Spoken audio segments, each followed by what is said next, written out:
গতকাল ছিল ভাইয়ের জন্মদিন, যেহেতু বাড়িতে জন্মদিন পালন করা হবে না, সেই জন্য আমরা গিয়েছিলাম একটু বাইরে। ও যেহেতু বায়না ধরেছে কেক কাটতেই হবে, তো সেই জন্য ভাবলাম চলো আমরা তিনজনা মিলে না হলে রেস্টুরেন্টে গিয়ে একটু খাওয়া দাওয়া করে আসি, আর ওখানেই কেক কাটবো। বাড়িতে যেহেতু কোনো আয়োজন করাই হয়নি, তো সেই জন্য মা, আমি, বোন, ভাই আর বাবানকে নিয়ে চলে গিয়েছিলাম।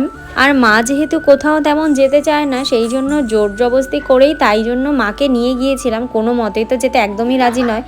তো ভাইকে শুনছিলাম যে কেক পছন্দ হয়েছে কি না। বোন আসার সময় কেকটা নিয়ে এসেছিলো, আমি আর উল্টো দিকে বাজারে যাইনি।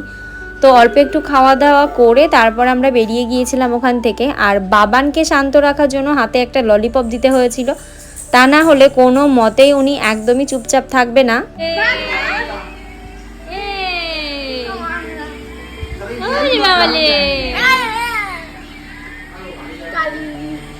দেখেছিস কি বদমাইশ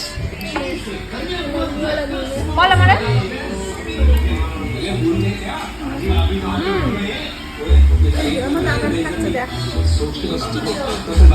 আর এই দিকে আমার মায়ের কাণ্ড দেখো, মায়ের জন্য অর্ডার করেছিলাম একটা চিলি মোমো।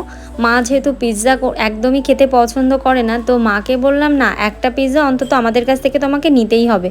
তো নিয়ে না ওনার ভালো লেগেছে না আমার বোনের ভালো লেগেছে, ওদের কাছে নাকি চিলি মোমোটাই ভালো লেগেছিলো। তো চিলি মোমোর যে সসটা ছিল সেইটা ভরিয়ে ভরিয়ে মা তাই লাস্টে পিৎজা খেয়েছে। আর বাবান তো ওইদিকে কেক নিয়েই ব্যস্ত রয়েছে।